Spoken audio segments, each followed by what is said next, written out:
Good morning, everyone. This Mercury retrograde is really pushing me to my limit. And this Uranus-Pluto change on that mutable cross is really pushing everything around me. This week has been crazy. Ever since St. Patrick's Day, it's like this whole complex has been in an uproar. The guns came out over the weekend. The cops came. Security came. The owners came. They threw a bunch of people out. So they're up bright and early this morning getting apartments ready. When they threw them out, after the big hoedown Saturday night, and they busted the guns out literally here in the playground in the middle of the night, and the owners threw everybody out, the tenants went back and had a field day and destroyed their apartments. Furniture started flying over the balcony. They were tearing up everything they possibly could. The police came back. A bunch of people went to jail, and a bunch of people are homeless today because of it. For the past week or so, a lot of your comments, links, have been talking about this paradigm shift. A few of you, let's start with this link. Somebody sent me this link. Don't freak out. It's just the dominant paradigm crumbling. Yes, it's scary, but get your shit together. To welcome a world with single-payer health care, guaranteed minimal income, and the brilliant technocrats facilitating an ecological, sustainable future. The key to these changes lies in the most important transformation of the 20th century, the empowerment of women. The feminine is characterized by discriminating wisdom. Femininity resonates with the second half of the universal breath, embodied in the fall of the zodiac, the love and the balance of Libra, the science and service of Virgo, and sincerity of integrity of Sagittarius. I actually disagree with that statement based on the fact of alchemy, that being an alchemical circle. The signs are masculine, feminine, masculine, feminine. They do split like this, but Libra is actually masculine, Virgo is feminine, and Sagittarius is masculine. The feminine is always recognized by the spring equinox. It's the spring, the bringing forth of life, which is done by the woman. The male fertilizes it. He's the water. She's the dirt. The champion we've been waiting for to save the world is femininity. It's time for men, women, and gender benders with feminine sensibilities to get it together. Freaking out and despondency over the state of the world isn't helping. Clean up your act. Empower your vision for life, for our future. The world needs discriminating wisdom, which characterizes femininity. Some of you are upset that you're going on to other channels making comments about what you're learning on my channel, and you're being ignored or you're being attacked. I'm also getting emails that you're becoming frustrated with your family members not waking up. You want to wake up your family members. I'm fixing to speak from experience here. Number one, I don't believe in evangelicalism. I don't believe in evangelizing the public. That is the Holy Spirit's job. You don't choose him, he chooses you. You don't, and I know how hard it is to be in a family where you're the only one awake. And it makes you look like you're the insane one, because everybody around you's asleep. Some people just simply are not ready for the truth and cannot handle it. Now I'm going to tell you, this is how all this started for me. I wouldn't be in the position I'm in right now if I didn't wake my husband up before his time. After 9/11, I had walked around for a decade awake, wondering who, I thought I was the only one. You know, you see a few here or there on the internet back around 2000, but it really wasn't a common topic until after 9/11, when people really started speaking out. And I decided it was time to wake my husband up. I was tired of living in a lopsided marriage, that our beliefs were so different, the way we saw things. But I also knew that his ego could not handle me telling him it's the truth. I needed somebody else to tell him. And the best person to do that was himself. So I set him up. And I told him, I need your advice. You tell me what you think, because I'm not sure. So I dumped the whole ball of wax on him. I started with the presentation of 9/11. Then I worked him through the religious part of it, showing him that our governments are lies, our religion are lies. But I told him I was undecided, and I needed him to help me decide. So to look at the information. So I gave him other people's points of view, and he sat down and he watched it for the first time. Before, he wasn't interested in it all. He didn't want to hear what I had to say. He was like the Lancome lady. My mother does that too. When she don't want to hear what you're talking about, they put their hand over their ears and they go, la la la la la la. They're telling you they can't handle what you're fixing to say. They subconsciously do this because it's going to destroy everything they believe in. That American dream, that white picket fence, those pink houses for you and me. And so when he finally came over to the other side, it destroyed his paradigm, and he had nothing to stand on. He had no more religion. He had no more belief in religion. He had no more belief in his government. And he even lost belief in himself. His whole life was wrapped up in his religion and his government. And when I took that away from him, he went lunatic. I'm not kidding you. He started seeing little gray men at the windows. He was unable to work after that. He literally crumbled that hard. And then it became violent. A man who was passive, who had never raised his voice at me, much less his hand, it got completely out of control. Me and my son, he tried to kill me and my son. We had to leave the house. The police put us in protective custody, and my journey has led me here because I woke him up too soon. I played evangelical. I was going to convert him, and that was it for me. I'm not converting anybody else who's not ready. That's why I do not add my channel. I do not tag my videos. Those who are meant to find their way here will. And we're at a very advanced stage on this class.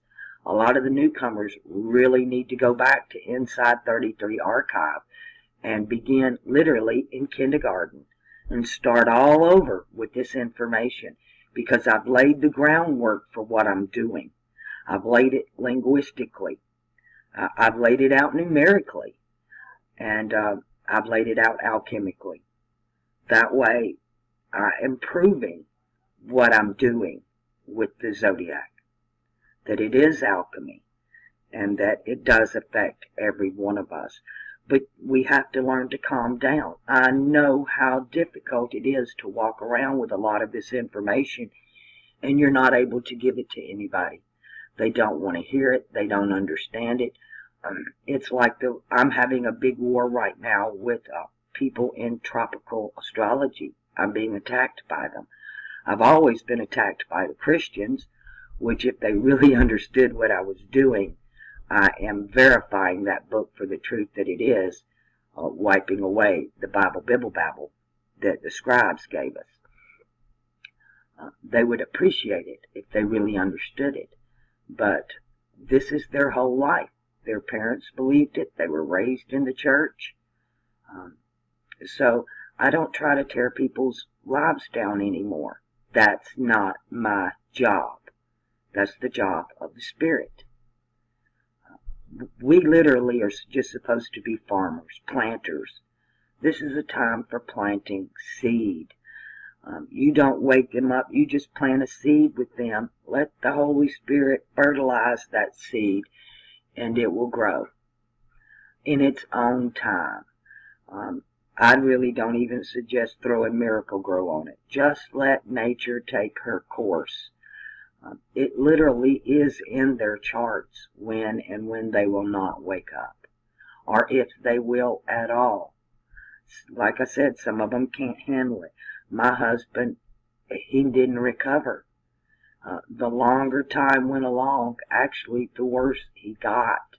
I wasn't able to put a secure foundation under him to hold him up. When everything come down and he realized his whole life had been a lie, everything he believed in, everything he stood up for, everything he was working for, that it was all fake, he saw no point anymore. To him, it was either kill you or kill myself. And that's a terrible position to put anybody in. So I don't suggest doing it to anybody. Plant your seeds, but do them gently and subtly. Don't come in with a bulldozer or a plow trying to fallow up their ground. Just gently move the dirt around a little bit, put a little seed in there, pat it, water it just a little bit, and then leave. And leave the rest for the Holy Spirit. Don't get hung up on it. When they're ready, they'll come to you and they'll tell you, can you tell me about so-and-so or about such and such? And what you need to do is be prepared for that time. What answers are you going to give? What information do you have that you can offer these individuals to help them come out of the darkness and into the light? And this is a perfect video for what's going on right now with this Mercury retrograde. Trying to wake somebody up in a Mercury retrograde is a double no-no. It will surely backfire in your face, as hard as it did mine. I could probably look back and realize that when I woke my husband up, it was probably during a Mercury retrograde because of the way he responded. So careful on that one, double careful. Again, this Mercury retrograde, we need to be reviewing, going back onto that shelf we put things on, take it down and deal with them head on. In our life, not other people's. We're not responsible for them. We're responsible for our children until they come to the age of accountability. And then even spiritually, we're no longer responsible for them. And the truth of it, they never were ours to begin with. We're all individual souls. As mothers, we contract to bring these other souls here. And for them to come here, we must animate a body for that soul. And we're attached to that body, but the soul that's in that body, we really have no connection to.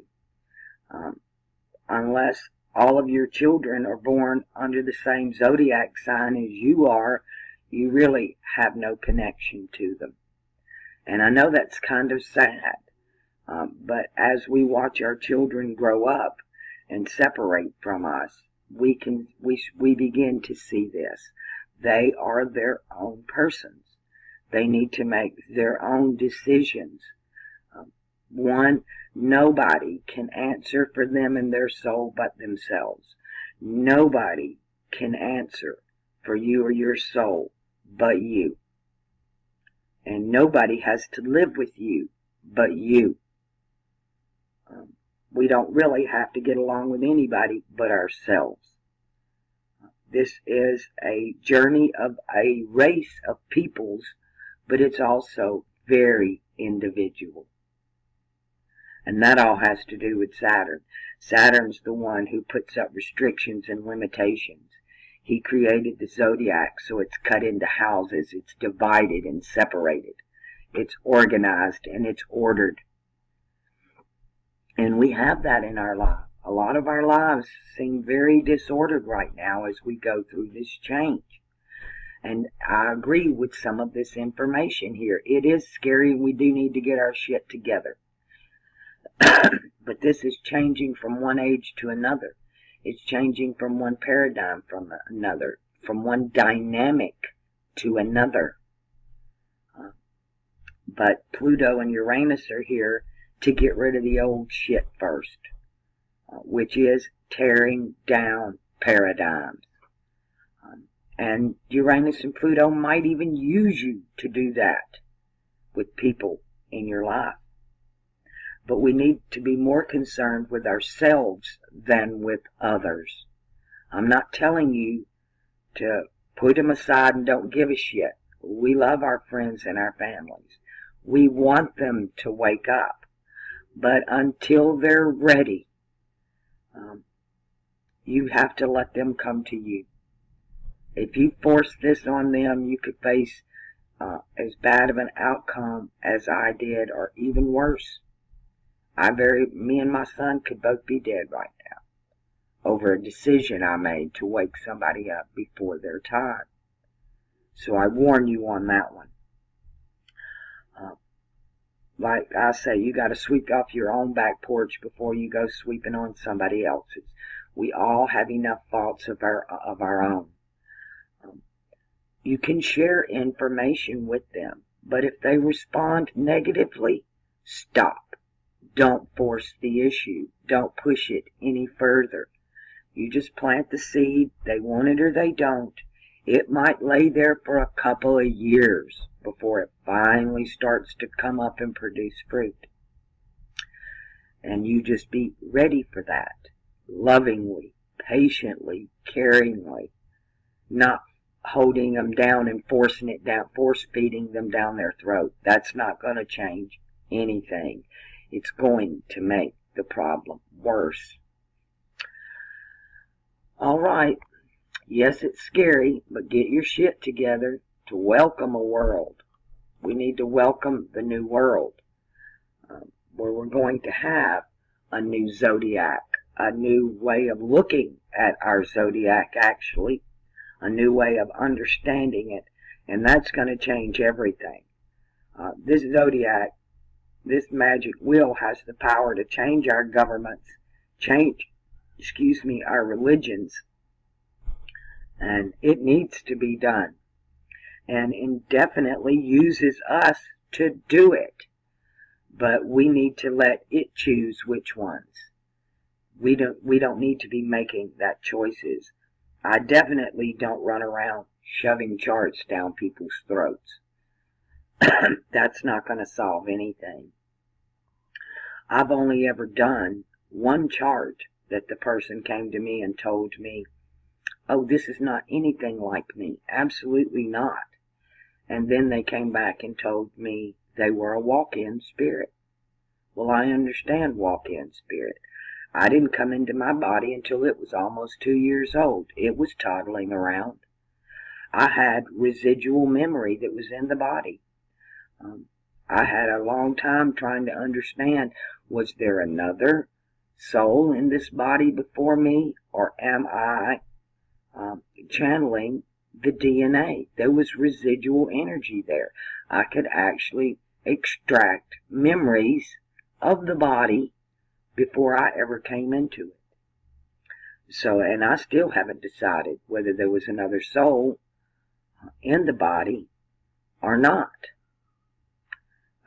I actually believe I was smothered to death. This body was smothered to death. The original soul left and I came in, which alters a destiny. I've done a couple of charts which I considered had dual destiny. You can look at them and tell by their Saturn returns. Oh, you landed in the middle of a Saturn retrograde in your Saturn return. You have a dual destiny.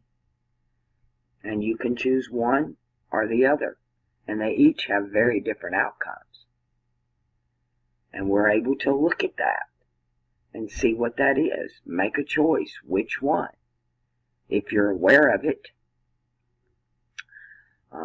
Every choice we make makes another fork in the road in our destinies.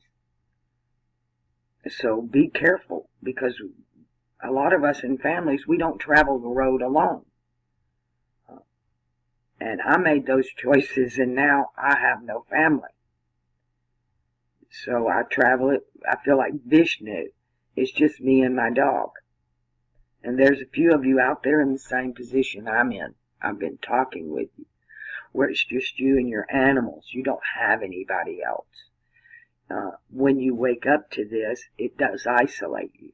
It separates you from the rest of the world. You've been chosen out. There's a statement in the Bible. 2 were in the field, 1 was taken, 1 was left. 2 were on the housetops, 1 was taken, 1 was left. That word taken literally means against your will. And that's something to consider. All of this Bible and the way we've been told this thing is translated has done nothing but enslave us. When you unscribble it, you become free from the slavery of religion, but at the same time, what do you have left? Unless you're able to realize it as an astrology book and to reestablish moving from that fake religion into a real understanding of what's going on here. Why we're really here. What is our purpose? To me, the church was just set up primarily to fleece the sheep. The sheepfold is the head of the beast. It is Cetus. And that dynamic will never stop until we need not just a falling away, but a great falling away, where people wake up and come out of the church. But we have to be ready, because the enemy is there ready to give them another lie. So what you need to do on the subs on this channel is get yourself ready. Because when that great falling away happens and that man of sin is revealed, your friends and family are going to need to know, what now? What do I do now? I wasn't ready when I woke my husband up. I had nothing to give him but what I thought was the truth. And I gave it to him in such a way that it made it his idea.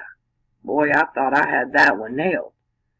And I couldn't have been happier when he finally looks at me and he said, "You were right all along." I felt vindicated. But then he had nothing. He had no belief system. He didn't know what to believe. He had no purpose for his life. We all need a purpose. We all need a reason for being here. If we need to be needed. It's part of the way we're created. We've talked about Aquarius, Capricorn, and Sagittarius being these signs of service to the whole. Capricorn itself is about government, military, education. These are jobs that people take as in service to the whole. It serves everybody in society. And that's Aquarius and Sagittarius on the either side of Capricorn being the great humanitarians. Aquarius being the self-martyr. No man takes my life, I lay it down. Sagittarius being that great humanitarian thinker. It's the good side of Jupiter. It's not the religious side, it's the philosophical side. And you can always debate philosophy. When you talk about religion, that turns into wars. They fight over religion. But we can sit down and talk about philosophy without pulling a gun or a trigger. So it'll be a very different world then, but that's way off in our future. Right now we're facing this chaotic time between water and sky. Those that feel like they're drowning are still stuck in the age of water. They need to learn to swim and then walk on the water and then just take flight. Just come up out of the water straight into the air and take flight into the age of Aquarius. It's a whole new world. They're trying to brainwash our children now with this false stuff, this false sensibility, thinking everything is going to change over and feminine will rule. I disagree with that.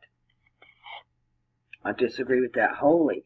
We're going through a time of changing. But when that all pans out, we'll each take our proper positions and more of an equal.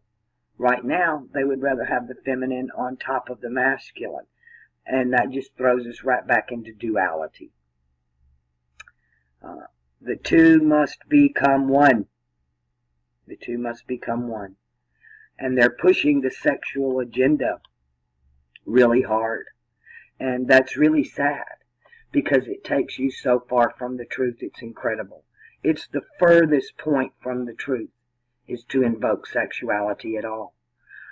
The gays stand up and fight for the right to marriage. The whole problem is the contract marriage, the marriage contract. That's the problem to begin with, is there never should have been one. As it was in the days of Noah, they were marrying and giving in marriage, contracting and contracting. And it's the contract. The way we're taught, it is looked at as a symbol of ownership, which is the furthest thing that it was ever meant to be. I've done marriage twice, and I'll never do it again, and I'm sorry I did it the first 2 times. The first time I believed in the Disney lie, and that this was Prince Charming coming to save the day. The second time, it wasn't even, I didn't even marry out of love or religious beliefs. It was I married because my mother and my husband thought they were going to team up and try to take my kid from me. And me and a friend of mine got married so I could present a more stable home with a male in it for my son, because I was being attacked.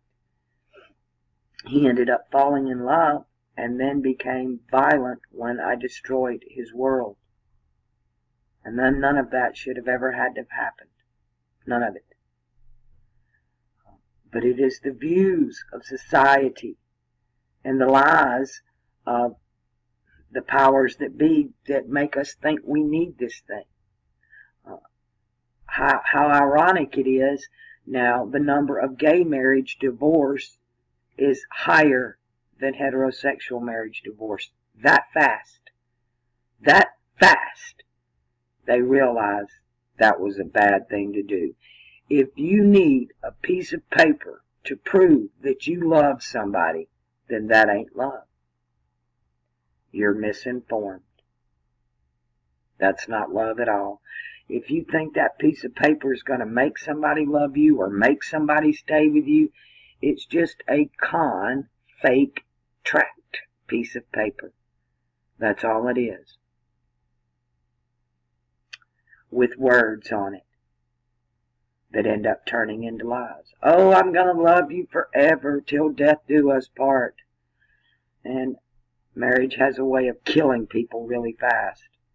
It destroys your personality, especially when it's contracted. It's like you've got a damn hit on you now.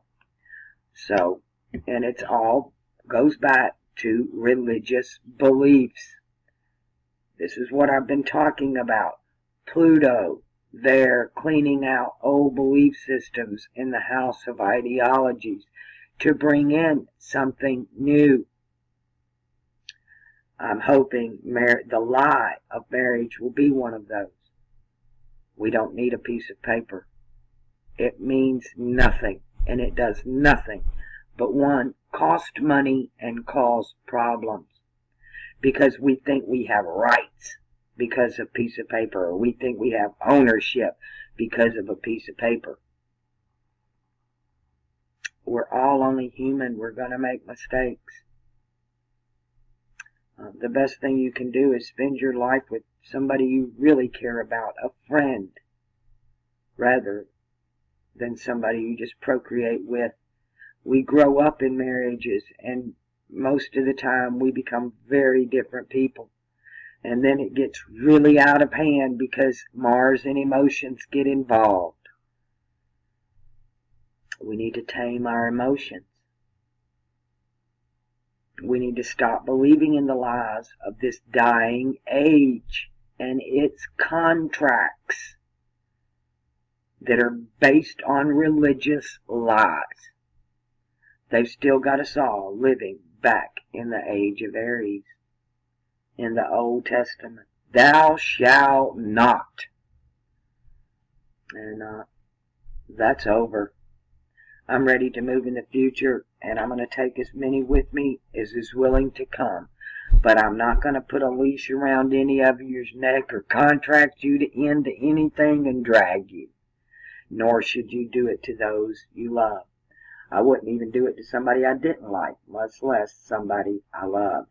I trust the Creator enough to know He knows better than I do, and He knows exactly what He's doing, and He will wake everybody up exactly at the right moment they are ready. And He'll have something there to replace it. And that something might be you. So get you ready. Go back and review. Go back and do your Pluto work before 2020. And clean out all of this old ideology, because a brand new way of thinking is coming. A brand new way of ruling and government is coming in 2020. And that's my retrograde review for today.